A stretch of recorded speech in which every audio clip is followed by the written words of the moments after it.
Morning News.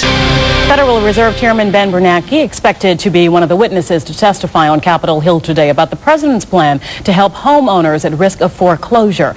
The House Financial Services Committee is holding the hearing. The Fed cut a key interest rate Tuesday in hopes of speeding up a slowing economy, but it slowed down by the subprime mortgage crisis and the housing slump. To better explain all this, here's Bob Sellers.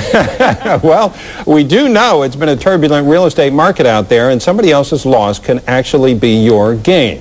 The authors of the book, Finding Foreclosures, say it used to be difficult for everyday investors to compete to buy bargain price foreclosure units, but co-author Dani Babb joins us now with advice on how to make the rocky market actually work to your advantage. Good morning. Good morning. Now, we don't wish foreclosure on anyone, but the fact is some houses are going to be foreclosed upon, and as part of the market, as part of the cycle, people are going to come in and buy those, and you're trying to help people do that. We are. Now, what's different today versus, say, 20 years ago?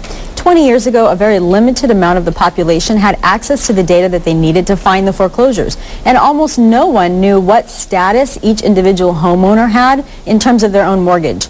And so today, technology, sites like RealtyTrack, HUD Homes, for example, they will allow you to get in earlier in the process. Okay, why is that important? That's important because the best value for your money is to get in the pre-foreclosure process, not wait until the auctions. Traditionally, people associated auctions and foreclosures. But now we know that if you want to save the homeowner from having a foreclosure on their record and you want to get the best deal, you buy at the pre-foreclosure stage. Okay, describe that, because, okay, we see people are behind on their payments, the bank takes the steps, it's going to go into foreclosure. Right. Something happens between then and the auction. Yes, what is that? It does. A notice of default is filed against the homeowner, stating basically that they're delinquent on their payments. Once that happens, based on the state, it either goes through the courts or stays out of the courts. Between 2 and 6 months down the road, the homeowner essentially loses their home. The bank takes possession. They may still be living in it? They may still be living in it, and the bank will take possession of the property and either put it on the open market as a real estate-owned property or sell it to auction. Okay, so an individual who's looking to capitalize on this can find that information. You were saying RealtyTrack? RealtyTrack, yes. Okay, get that information, identify that, and who do they contact?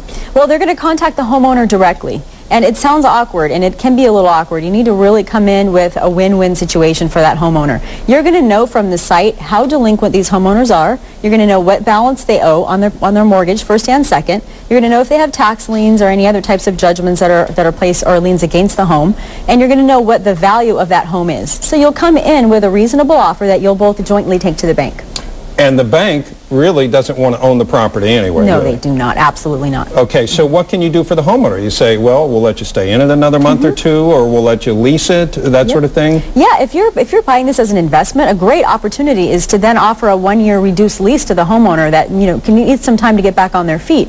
We recommended things from paying the first few months rent on an apartment for the individual, letting them stay in the home rent-free for 3 months until they can save enough money to get out. Now, what about the price? Is the bank just trying to get back what it is owed in the loan, or are they trying to make some bucks on this? No, actually, they're trying to they'd love to get back what they owe, but that almost never happens. Usually they will take a price lower than what's owed on the property. So you can get relatively good deals. How do you get a feel for that, the price? You get a feel for the price by looking at the comps in the area. There are lots of sites online you can use to do that, or you can contact a real estate appraisal. Okay, and once again, we have to identify, this isn't to make anybody suffer from the foreclosure. It actually is coming in with a solution for everybody involved, and as the market goes up and down, this is part of the process. It's going to happen, and you can keep foreclosures off their record by doing this. Okay. Yeah. Finding Foreclosures from Dani Babb and Bill Nazar. Yeah. Great to have you here. Thank you very much, Danielle. Al, back to you.